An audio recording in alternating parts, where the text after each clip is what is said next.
Dear brothers and sisters, ఎలా ఉన్నారు? నేను కిరణ్. నా ఫస్ట్ లెసన్ వీడియోలో మీకు మనం సెంటెన్స్ ప్యాటర్న్స్ గురించి చెప్పుకున్నాం కదండి. అయితే ఆ సెంటెన్స్ ప్యాటర్న్స్ చెప్పుకున్నప్పుడు ఆడియో సరిగ్గా లేదని చాలామంది చెప్తున్నారండి.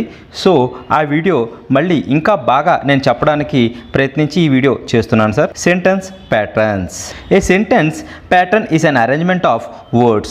This arrangement needs to be grammatically correct pattern. It means the placement of verbs and nouns, adverbs, gerund should be correct to form a meaningful sentence. In order to make your sentences meaningful and effective, you will have to learn how to make correct sentences using different patterns.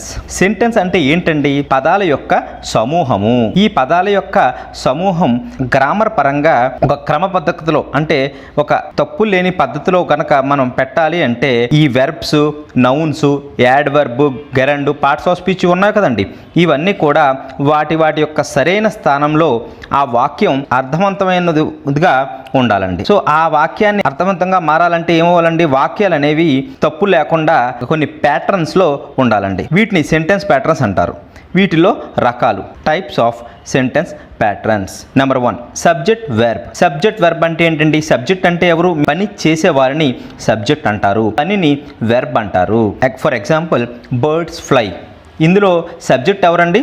పక్షులు. ఏం చేస్తున్నాయి? ఎగురుతున్నాయి. పక్షులు ఎగురుతున్నాయి.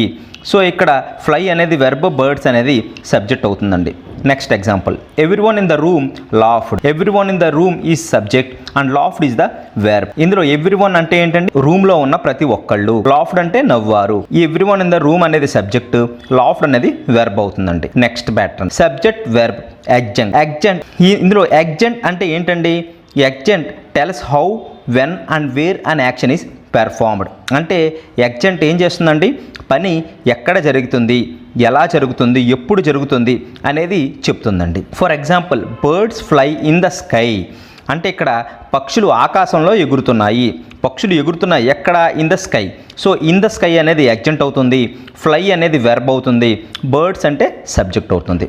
ఇంకొక example చూద్దామండి. She went out. ఇక్కడ she అనేది subject అవుతుంది, అలాగే వెంట్ అనేది వెర్బ్ అవుతుంది. అవుట్ అంటే ఎక్కడికి వెళ్ళిందండి? ఆమె బయటికి వెళ్ళింది కదా. సో అవుట్ అనేది అడ్జంక్ట్ అవుతుందండి. Next, subject verb complement. ఇక్కడ చూడండి అమ్మా, సబ్జెక్ట్ వెర్బ్ మీకు అందరికీ తెలిసిందే. కాంప్లిమెంట్ అంటే ఏంటండి? కాంప్లిమెంట్ అంటే ఆ సబ్జెక్ట్ గురించి చెప్పేది. అంటే సబ్జెక్ట్ ఏం చేస్తుంది, లేదంటే సబ్జెక్ట్ అంటే ఆ నౌన్. సబ్జెక్ట్ అంటే ఏంటంటే నౌన్ ఆర్ ప్రొనౌన్ అని చెప్పుకున్నాం కదా. ఆ సబ్జెక్ట్ ఏ విధంగా ఉంది, లేదంటే ఆ సబ్జెక్ట్ ఎవరు అని తెలిపేదే కాంప్లిమెంట్ అండి. And verbs before complement will be state of being verbs that are look, seen, appear and be forms is, are, was, were. ఇదేంటండి? ఈ ప్యాటర్న్లో ఈ కాంప్లిమెంట్ ముందుండే వెర్బ్ ఏదైతే ఉందో అవి ఎలా ఉంటాయండి? స్టేట్ ఆఫ్ బీయింగ్ వెర్బ్స్ కానీ లేదంటే బీ ఫార్మ్స్ కానీ ఉంటాయండి. స్టేట్ ఆఫ్ బీయింగ్ అంటే ఏంటండి? అంటే వాళ్ళు అప్పుడు అలా ఉన్నారు. ఫర్ ఎగ్జాంపుల్ చూడండి, కింద ఎగ్జాంపుల్లో హీ ఈజ్ ఏ టీచర్. ఇక్కడ సబ్జెక్ట్ ఎవరండి? అతడు. ఈజ్ అంటే బీ ఫార్మ్. ఏ టీచర్, టీచర్గా ఉన్నాడు. అతడు టీచర్గా ఉన్నాడు అని చెప్తుందండి. ఇక్కడ టీచర్ అనేది కాంప్లిమెంట్. అతడు ఏ విధంగా ఉన్నాడని చెప్తుంది కదండి. Next, he became angry. అతడికి కోపం వచ్చింది. ఈ కోపం అనేది ఎప్పుడు అతనికి ఉండదండి, ఇప్పుడు వచ్చింది కాబట్టి ఈ బికేమ్ అనేది ఏమవుతుందంటే స్టేట్ ఆఫ్ బీయింగ్ వెర్బ్ అవుతుంది. ఈ state of being verb complement ముందుంటే దాన్ని సబ్జెక్ట్ వెర్బ్ కాంప్లిమెంట్ ప్యాటర్న్లో వస్తుందండి. Next pattern, subject verb object. Sentence ప్యాటర్న్లో బాగా ఎక్కువగా మనకు అందరికీ తెలిసిందండి. ఆబ్జెక్ట్ అంటే ఆబ్జెక్ట్ ఏం చెప్తుందండి? Object tells about what or whom. అంటే దేని గురించి లేదా ఎవరి గురించి అని చెప్పాల్సి వచ్చినప్పుడు ఆబ్జెక్ట్ వాటి గురించి చెప్తుందండి. For example, they won the match. ఇక్కడ దే అనేది సబ్జెక్ట్ అవుతుంది, వన్ అనేది వెర్బ్ అవుతుంది, ద మ్యాచ్ అనేది ఆబ్జెక్ట్ అవుతుంది. అంటే వాళ్ళు సాధించారు. ఏం సాధించారు? మ్యాచ్ సాధించారు. సో మ్యాచ్ అనేది ఆబ్జెక్ట్ అవుతుంది. అలాగే ఇంకో ఎగ్జాంపుల్ చూద్దామండి. వి ఇన్వైటెడ్ దమ్. ఇక్కడ వి అనేది సబ్జెక్ట్ అవుతుంది, ఇన్వైటెడ్ అనేది వెర్బ్ అవుతుంది, దమ్ అనేది ఆబ్జెక్ట్ అవుతుంది. ఇక్కడ మేము వాళ్ళని ఆహ్వానించాము అనే దానికి అర్థం అండి ఇది. Next, subject verb indirect object and direct object pattern అండి. ఇక్కడ చాలామందికి తెలియని విషయం ఏంటంటే ఆబ్జెక్ట్లో డైరెక్ట్ ఆబ్జెక్ట్, ఇండైరెక్ట్ ఆబ్జెక్ట్ అని 2 రకాలుగా విభజించబడుతుందండి. ఆబ్జెక్ట్ ఎప్పుడు కూడా ఎవరు లేదంటే ఏమిటి అని తెలియజేస్తుందని ముందు ప్యాటర్న్లో చెప్పుకున్నాం కదండి. బట్ ఇండైరెక్ట్ ఆబ్జెక్ట్ అంటే కూడా ఎప్పుడు అది డైరెక్ట్ ఆబ్జెక్ట్ ముందు ఎక్కువగా ఈ ఇండైరెక్ట్ ఆబ్జెక్ట్ పెడతారండి. ఇండైరెక్ట్ ఆబ్జెక్ట్ ఎప్పుడు కూడా ప్రొనౌన్స్లో ఆబ్జెక్టివ్ ఫామ్లోనే ఉంటుందండి. అంటే అజ్, మీ ఇలాంటి ప్రొనౌన్ ఇండైరెక్ట్ ఫామ్లో అంటే ఒక మనిషిని మాత్రమే ఇది తెలియజేస్తుందండి.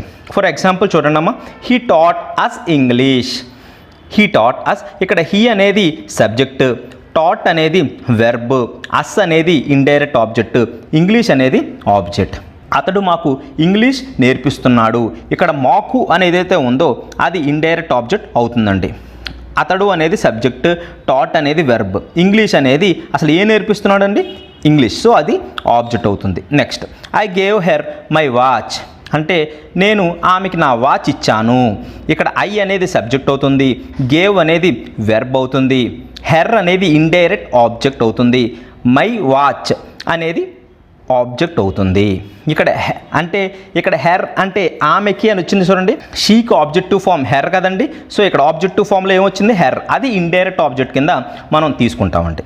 Next pattern, subject verb object complement. ఇదేంటండి, సబ్జెక్టు మీకు ఆల్రెడీ సబ్జెక్ట్ వెర్బ్ ఆబ్జెక్ట్ మనం ప్యాటర్న్ చూసుకున్నాం కదండి. కాంప్లిమెంట్ అంటే for example we elected him captain, అంటే అతన్ని మేము క్యాప్టెన్ని చేశాము. ఇక్కడ మేము అనేది సబ్జెక్ట్ అవుతుంది, ఎలక్టెడ్ అనేది వెర్బ్ అవుతుంది, హిమ్ అంటే ఆబ్జెక్ట్ అవుతుంది. అదేంటి సార్, ఇక్కడ ఆబ్జెక్టివ్ ఫామ్లో ఉన్నప్పుడు ఇండైరెక్ట్ ఆబ్జెక్ట్ అని ముందు ఎగ్జామ్స్లో చెప్పారు కదండి. అవునండి చెప్పాను. అది ఎందుకు చెప్పానండి, దాన్ని అంటే ఇండైరెక్ట్ ఆబ్జెక్ట్ పక్కన ఇంకొక ఆబ్జెక్ట్ అనేది ఉంది, అంటే ఏం చేస్తుంది అనేది ఉంది. ఇక్కడ ఏం చేస్తుంది అనేది లేదండి, ఏ విధంగా ఆ సబ్జెక్ట్ని చేసాము అని మాత్రమే ఉంది. సో అది ఏమవుతుందండి, కాంప్లిమెంట్ అవుతుంది. మనం కాంప్లిమెంట్ డెఫినేషన్ ముందు చెప్పుకున్నాం కదండి. సో ఇక్కడ హిమ్ అనేది ఆబ్జెక్ట్ అవుతుంది. Next, they called her a liar, అంటే వాళ్ళు ఆమెని అబద్ధాల కోరు అని పిలిచారు. ఇక్కడ వాళ్ళు అనేది సబ్జెక్ట్ అవుతుంది, కాల్డ్ అనేది వెర్బ్ అవుతుంది, హెర్ అనేది ఆబ్జెక్ట్ అవుతుంది, ఏ లయర్ అనేది కాంప్లిమెంట్ అవుతుంది. కాంప్లిమెంట్ అంటే ఆ సబ్జెక్ట్ని ఏమని పిలిచారు అని చెప్తుంది కదండి, మీకు అర్థమవుతుందండి. సో దాని ముందు వచ్చేది ఆబ్జెక్ట్, హెర్ అనేది ఆబ్జెక్ట్ అవుతుంది. Next, subject verb adjective. ఇక్కడ యాడ్జెక్టివ్ అనేది సబ్జెక్ట్ వెర్బ్ తర్వాత పెట్టబడిందండి. యాడ్జెక్టివ్ అంటే ఏంటి, విచ్ క్వాలిఫైస్ ఎ నౌన్, అంటే పని చేసే వాళ్ళు ఎవరైతే ఉన్నారో వాళ్ళు ఏ విధంగా ఉన్నారో వాళ్ళని వర్ణించేదాన్ని యాడ్జెక్టివ్ అంటారండి. ఈ యాడ్జెక్టివ్ యాడ్వర్బ్ గురించి మన సెపరేట్ లెసన్స్ ఉన్నాయండి, చూడండి. Example, Sita is pretty, Sita చాలా అందంగా ఉంది అని చెప్పడానికండి. ఇక్కడ ఉంది అని చెప్తున్నాం కదండి, అదేమవుతుందండి, state of being verb, that is be form, is వస్తుందండి. సీత అంటే సబ్జెక్ట్ వస్తుంది, ప్రెట్టి అంటే అందంగా ఉంది కదండి, యాడ్జెక్టివ్ వస్తుంది, అంటే వర్ణిస్తుంది కదా. Next, second example, the painting is beautiful. ఇక్కడ ద పెయింటింగ్ అంటే పెయింటింగ్ చాలా అందంగా ఉంది. సో ఇక్కడ ద పెయింటింగ్ అనేది సబ్జెక్ట్ అవుతుంది, ఈజ్ అనేది వెర్బ్ అవుతుంది. ఈ చూడండి అమ్మ, వెర్బ్స్ గురించి మనం ఆల్రెడీ ముందు లెసన్స్లో చెప్పుకున్నామండి. వెర్బ్ అంటే పని చేసేది మాత్రమే కాదు, దాంట్లోనే హెల్పింగ్ వెర్బ్లు ఉంటాయి, అలాగే స్టేట్ ఆఫ్ బీయింగ్ వెర్బ్స్ ఉంటాయి, అంటే ప్రస్తుతం ఏ విధంగా ఉందని చెప్పేది కూడా వెర్బ్స్లోకే వస్తుంది. సో బ్యూటిఫుల్ అంటే యాడ్జెక్టివ్, అంటే అందంగా ఉంది అని చెప్పడానికండి. Next pattern, subject verb adverb. ఇక్కడ ఏంటండి, యాడ్వర్బ్ అంటే పనిని గురించి తెలిపేది. ఇంకా యాడ్జెక్టివ్ యాడ్వర్బ్ గురించి కూడా యాడ్వర్బ్ తెలుపుతుందండి, బట్ ఎక్కువ సెంటెన్సెస్లో పనిని గురించి మాత్రమే ఎక్కువ ఈ యాడ్వర్బ్ అనేది తెలుపుతుంది. చూడండి, మీనా స్పీక్స్ క్లియర్లీ, అంటే మీనా చాలా అర్థమయ్యే విధంగా మాట్లాడుతుంది, అంటే మీనా బాగా మాట్లాడుతుంది. ఇక్కడ ఏంటండి, మీనా అనేది సబ్జెక్ట్, స్పీక్స్ అంటే వెర్బ్, అంటే క్లియర్లీ అంటే ఏ విధంగా మాట్లాడుతుంది, అందరికీ అర్థమయ్యే విధంగా లేదా బాగా మాట్లాడుతుంది, అంటే మాట్లాడడాన్ని ఇది వర్ణిస్తుంది. సో ఇది adverb, clearly is a adverb. Next, they played well. They అంటే వాళ్ళు బాగా ఆడారు. ఎవరు బాగా ఆడారు, వాళ్ళు, అంటే దే సబ్జెక్ట్ అవుతుంది. ఎలా ఆడారు, బాగా ఆడారు, అంటే వెల్ అనేది యాడ్వర్బ్ అవుతుంది. ప్లేడ్ అంటే ఆడారు అనేది వెర్బ్ అవుతుంది. Next pattern, subject verb gerund. ఇదేంటంటే గెరండ్ అంటే ఏమీ లేదండి, ఈ వెర్బ్ ఫామ్ అంటే ఏదైతే పనిని సూచిస్తుందో దానికి ఐఎన్జీ చేస్తాం కదండి, అంటే కంటిన్యూస్ ఫామ్ ఉంటే దాన్ని గెరండ్ ఫామ్ అంటారండి. ఎగ్జాంపుల్ చూడండి అమ్మా, కిరణ్ లవ్స్ టీచింగ్, అంటే కిరణ్ ఉపాధ్యాయ వృత్తిని ప్రేమిస్తాడు. ఇక్కడ కిరణ్ అనేది సబ్జెక్ట్ అవుతుంది, లవ్స్ అంటే ప్రేమిస్తాడు అనేది వెర్బ్ అవుతుంది, ఉపాధ్యాయ వృత్తి అనేది గెరండ్ అవుతుంది. ఎప్పుడు ఆ టీచింగ్ అనే దానికి ఆ వెర్బ్కి ఐఎన్జీ ఫామ్ ఉంటే మాత్రమేనండి. నెక్స్ట్ షీ బిగ్యాన్ సింగింగ్ అంటే ఆమె పాడడం మొదలుపెట్టింది. ఇక్కడ ఆమె అనేది సబ్జెక్ట్ అవుతుంది, సింగింగ్ అంటే పాడడం గెరండ్ అవుతుంది, బిగ్యాన్ అంటే పని కదండి మొదలుపెట్టింది అనేది వెర్బ్ అవుతుంది. Next last structure subject verb object infinitive. ఇక్కడ ఇన్ఫినిటివ్ అంటే ఏంటండి, TO2 ఉంటే దాన్ని ఇన్ఫినిటివ్ అంటారు. I want him to go నాకు అతను వెళ్ళిపోవాలని ఉంది. ఇక్కడ ఐ అనేది సబ్జెక్ట్ అవుతుంది, వాంట్ అనేది వెర్బ్ అవుతుంది, హిమ్ అనేది ఆబ్జెక్ట్ అవుతుంది, టు అనేది ఇన్ఫినిటివ్ అవుతుంది, గో అంటే మళ్ళీ వెర్బేనండి. ఇక్కడ వెర్బ్ ముందు ఉంటుంది కదండి, దీన్ని ఇన్ఫినిటివ్ అంటారండి. Next she requested him to help ఆమె బతిమాలింది అతన్ని ఎందుకని సహాయం చేయమని. ఇక్కడ ఆమె షీ అనేది సబ్జెక్ట్ అవుతుంది, రిక్వెస్టెడ్ అంటే బతిమాలింది అనేది వెర్బ్ అవుతుంది, హిమ్ అంటే ఎవరినండి ఆబ్జెక్ట్ అవుతుంది. అలాగే ఈ దేనికండి సహాయం చేయమని, టు హెల్ప్ ఇది ఏమవుతుందండి ఇన్ఫినిటివ్. నెక్స్ట్ అలాగే టైప్స్ ఆఫ్ సెంటెన్సెస్ ఉంటాయండి దీంట్లోనే. ఈ టైప్స్ ఆఫ్ సెంటెన్సెస్ని కూడా మనం ఈ వీడియోలో చెప్పుకుందామండి. Types of sentences. First one assertive or declarative sentences. Sentences which make statements or assertions which is called assertive or declarative sentence. It generally begins with a subject that is noun or pronoun. అంటే ఏంటండి, ఇది వాస్తవాలని లేదా విషయాల్ని తెలిపేది ఏదైతే ఉందో దాన్ని assertive or declarative sentence అంటారండి.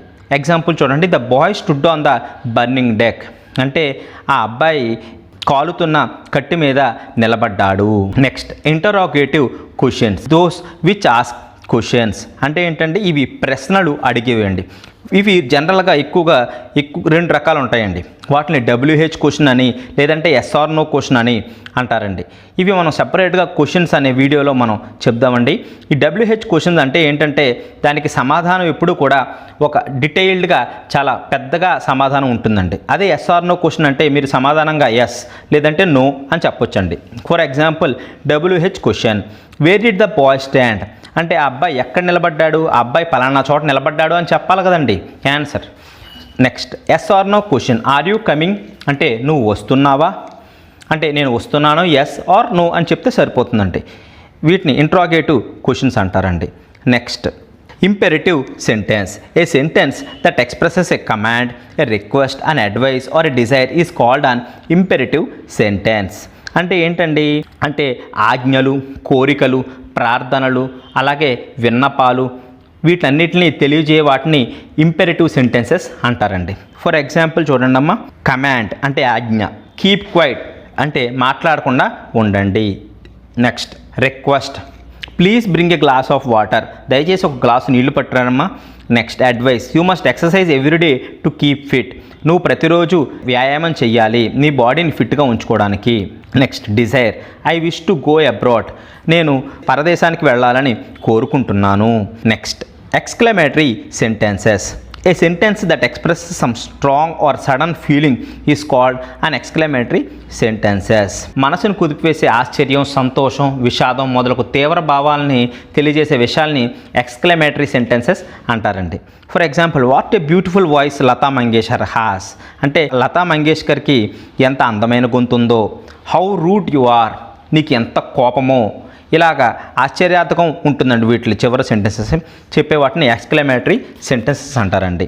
ఈ విధంగా మొత్తం మన సెంటెన్స్ టైప్, సెంటెన్స్ ప్యాటర్న్స్ ఈ వీడియోలో చెప్పుకోవడం జరిగిందండి. అలాగే నా మిగతా లెసన్స్ అన్నీ కూడా కింద డిస్క్రిప్షన్స్లో మొత్తం మిగతా లెసన్స్ యొక్క లింక్స్ అన్నీ కూడా ఇచ్చానండి.